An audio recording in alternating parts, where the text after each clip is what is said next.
Baik, bismillahirrahmanirrahim. Assalamualaikum warahmatullahi wabarakatuh. Apa kabar semuanya? Semoga teman-teman semua dalam keadaan sehat walafiat, terutama dalam kondisi pandemik COVID-19 ini ya. Nah, pada kesempatan kali ini, saya ingin berbagi tips sederhana, yaitu bagaimana kita menambahkan blog pribadi kita ke dalam e-learning. Ya. Contohnya di sini adalah e-learning Universitas Pakuan. Kalau kita login nih, uh, misalkan kita login Isla. Nah, kalau kita lihat di bagian sini, ini ada yang namanya site page. Kalau kita klik, ini isinya adalah berupa site blogs, ya. Apa sih sebetulnya isinya? Jadi kalau kita klik nih, ini adalah semua tulisan uh, user yang ada pada e-learning Universitas Pakuan. Contohnya di sini adalah tulisan saya. Juga ada tulisan Pak Khotim, ya, ada juga tulisan dari yang lainnya gitu ya. Nah, bagaimana menambahkan blog di dalam e-learning ini gitu? Cara mudahnya kita tinggal klik add a new entry, ya, kemudian kita tulis isinya gitu. Nah, sekarang itu cara pertama yang paling mudah gitu.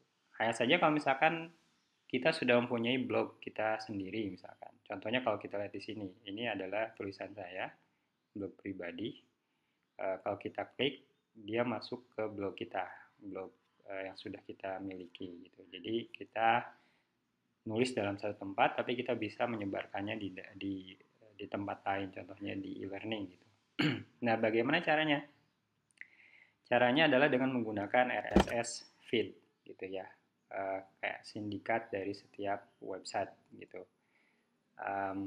Nah, bentuknya seperti apa sih sebetulnya RSS feed itu?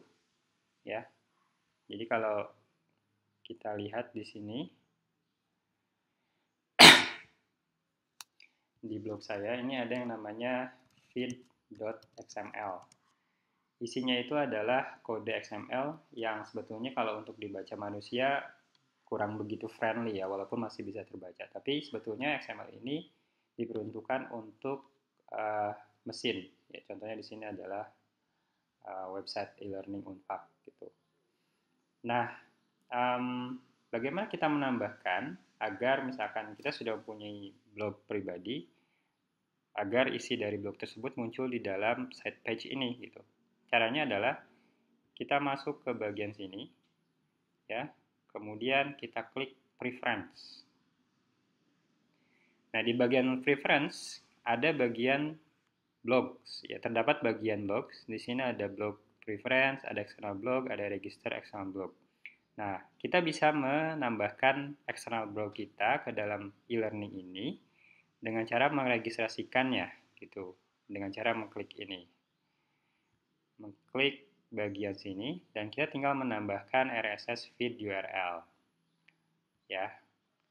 Nah, bagaimana menemukan RSS feed URL pada blog Anda? Itu jawabannya tergantung ya. Biasanya kalau blognya terbuat dari WordPress gitu, misalkan blog saya di sini, salah satu blog saya bersama istri, ini ada, kalau RSS-nya itu kalau misalkan WordPress itu tinggal cari feed gitu, itu udah muncul di sini. Nah, bagaimana untuk blog yang lain? Nanti Anda bisa mencari tahu di website di sini, how to find the RSS feed URL for almost any site. Jadi hampir semua site ini kita bisa menemukannya. Contohnya di sini.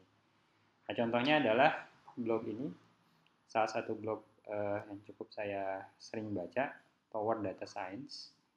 Di sini isinya menarik ya, domain untuk domain data science. Nah, bagaimana kita mencari feed untuk ini? Kita bisa coba dengan cara SSS gitu. Nah, dia langsung dikembalikan ke feed ya, di sini bagian sini. Nah, kita tinggal ambil saja linknya. Kemudian di bagian register tadi itu kita tinggal menspesifikasikan copy paste saja bagian URL-nya. Ini Anda bisa menambahkan nama, deskripsi, tapi semuanya tidak wajib karena yang wajib hanya satu.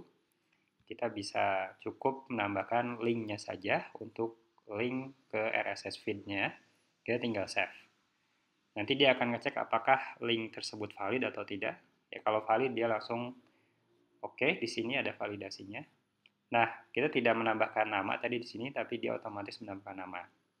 Nah, ketika kita submit, kita registerkan RSS feed tadi, itu sudah langsung dipopulasi ke dalam site page tadi ini. Ya, jadi sudah ditambahkan ke site page tadi, sudah ada juga. Ya. Atau misalkan dari artikel yang lain ya. 4 simple ways to import Word and PDF files into Python misalkan.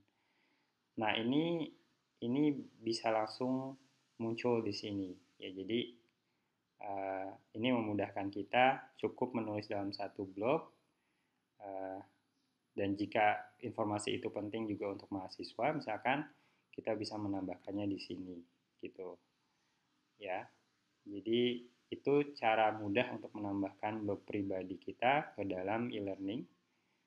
Contohnya di sini e-learning Universitas Pakuan, karena e-learning ini menggunakan Moodle, begitu caranya.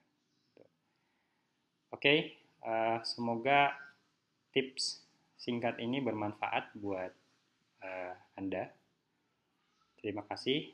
Assalamualaikum warahmatullahi wabarakatuh.